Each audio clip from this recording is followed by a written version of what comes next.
to the Fermented World Homebrew channel. Today we're over this side of the kitchen, which means we're brewing beer. Now, I've got this kit together. It's kind of inspired by another brew, but because I wanted to share the brew with you, obviously I didn't just rip the brew off. I've changed a couple of things, changed the quantities of this and that, and we're going to use different amounts of hops and stuff like that. This beer is called Spruced Up Pale, and it's supposed to have spruce tips, which is the new small growth that comes on a tree with pine needles, spruce tree. But we couldn't get that, and I'm not willing to try and forage some.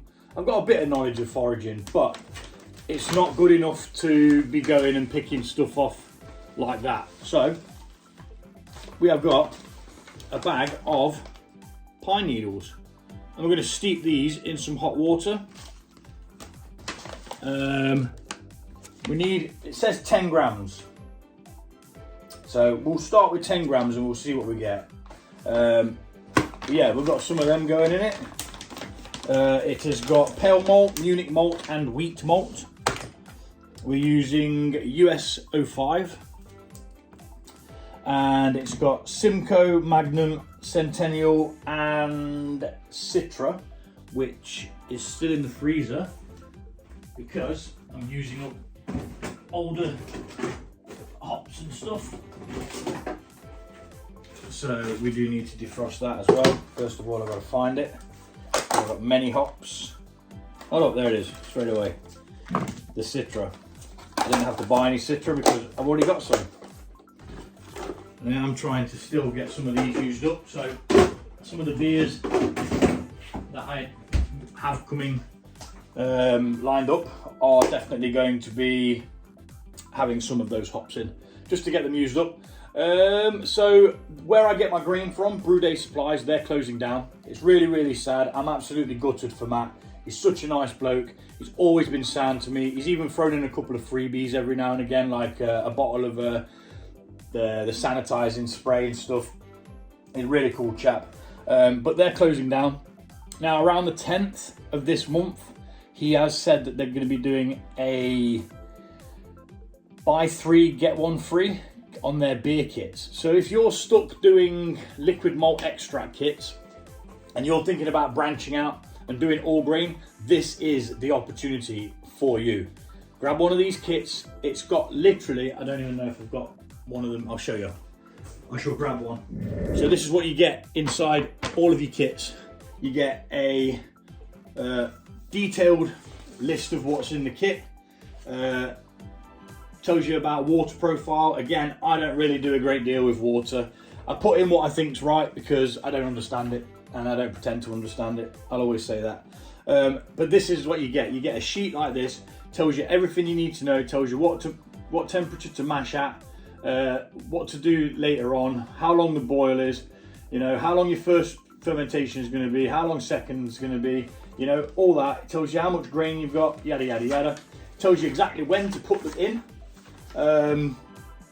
at what point it goes in. It says like, so 60 minutes from the end of the boil, add hop 1. It literally comes in sealed packets like this with whatever is in it on it and however long, what label it is, sorry. So if it's hop 1, that's what's going to be going in first, down to however many bags of hops there are. For me, obviously I do my own now, my own kits, put them all together, and I buy my hops in 50 grams, as where with these kits, you literally get the specific amount. There's no faffing around, there's no excess, which is a bit of a good thing. But yeah, this is what you can expect. Now, this is what allowed me to go from liquid malt extract to all grain, and it was a breeze. It was an absolute breeze. Now, I do my homebrew, my all grain, very, very simple. You know, there's no electronics. Well, in fact, there is. I've got a digital hydrometer and my thermometer is also electronic. That's about it. The rest of it is analog, manual, you know, fire and brimstone kind of thing. Like caveman brewing. But it works, it's cheap, and that's what matters really. So, we are going to get some water in here, add some water chemicals to it. Then we're going to get the grain crushed. It's already been crushed once, but I think I'm going to crush that one more time because I normally ask for it not crushed, but because we were chatting away, he crushed it by accident. But it doesn't matter. I mean, there's a lot of grains there that aren't actually crushed, and I want what's inside there. I has paid for it. I want it. I have no idea what ABV this is going to be. I'm expecting with a malt bill of 2.5 kg. Could possibly get up to about, I want to say 5.5 to 6, if we get a good enough extraction. So yeah, we've got the pine needles. We're going to steep them in some hot water, 10 grams of, and yeah, might do that now actually. In fact, no, I'll come back and I'll do that once this is heated up. One thing at a time, Tarquin. Let's get it all sped up and get this brew on.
Okay, so I'm not convinced this has worked, so smelling that,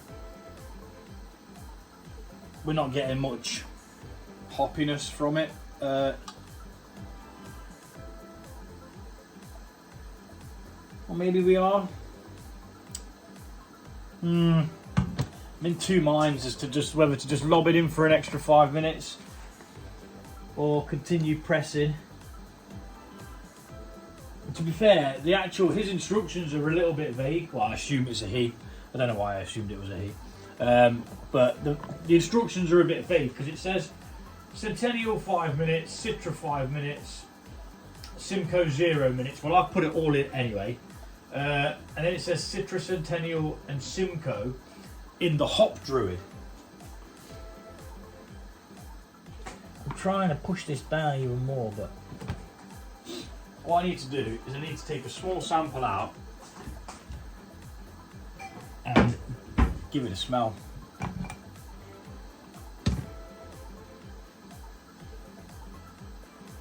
Nah, I'm not convinced. It's all going in. I'm going to tip that back in there like that. And I'm going to find a way of getting the hops out of here, and we're just going to let that sit for 5 minutes.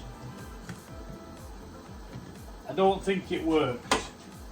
We tried though, it was definitely worth the try, but now I've got to try and get that out of there. Looks like a little radioactive sign. But it with 4 prongs instead. So last time I tried this, I spilt it flipping everywhere. Now we need to stir it. Try and get all that compressed hops free again. And we're just going to stick it in here. I tried, but like I said, I don't have a hop Druid or a hop rocket or whatever it is. And I thought this might work, but it didn't. We tried, and that's good enough for me. Get all that in there. Yummy, yummy hops. We're going to let that go for an extra 5 minutes because that's how much it should have. The Proctor Flock should have already gone in because I've been dicking around with that. I didn't do it. So that's that. That's just the finings. What that's going to do is going to help all the sediment and stuff drop out. Probably going to rinse this through again. It's still got a bit of hops here. I paid for it, so I flipping well want it. There we go. And now I'm going to have to give that a good wash out before I use it for a coffee. But yeah, everything's in that's going in. We did try that's the end of the boil. We're going to give this 5 minutes anyway, just to mingle in. Then what we're going to do is once the flame goes out, we're going to put the pine needles in. They'll steep in this liquid for about 5 minutes. Then we're going to drain it all off, get it all filtered, and get it chilled.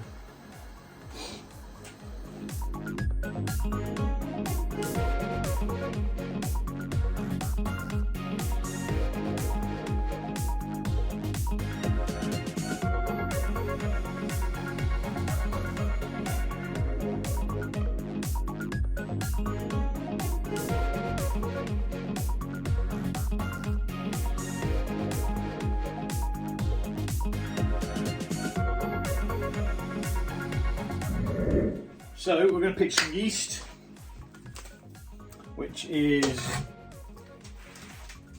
US 05. I'm only going to use half a packet because this is a small batch.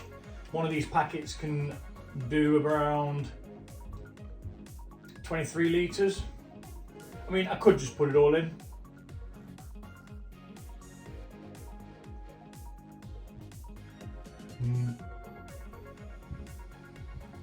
I could, but I'm not going to.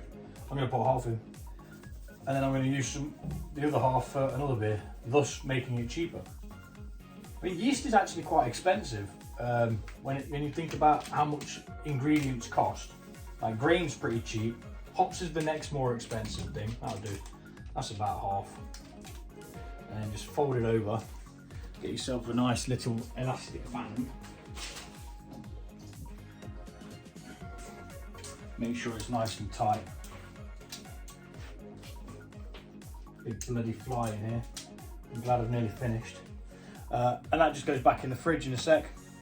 That'll just go back to sleep, lay dormant. Happy days. And it'll be fine for whenever we come back to brew another beer that's using that particular yeast. Give this a mix.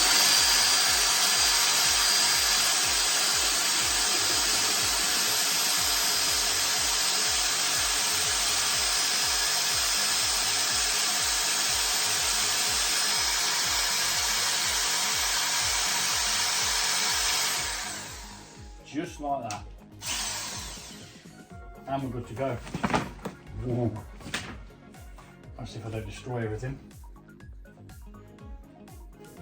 We've got just under 11.5 litres, round about, just under, which is good enough for me.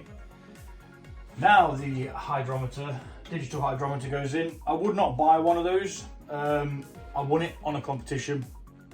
I was quite lucky to win it. Would I pay £100 and something for one? No, I wouldn't. Do I enjoy using it? Yes, I do, because I can see what's happening in there without actually taking the lid off, which means it's like it gives you an insight as to what's going on. And it also means you won't be taking it off and taking it off and then taking it off.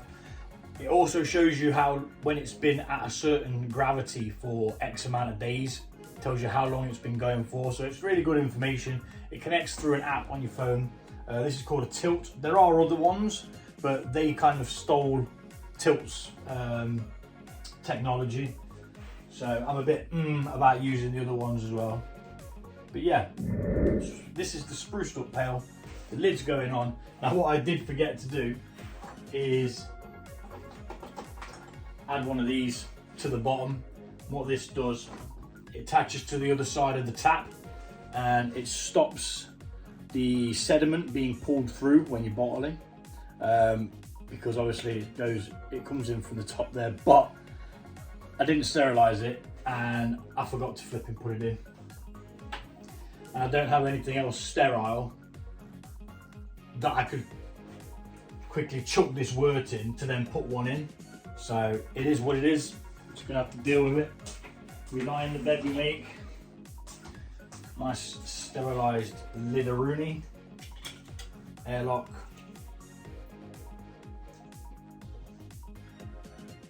And pop it on, lid on. Make sure it's nice and secure. And happy days. Take it easy, and I'll see you all soon.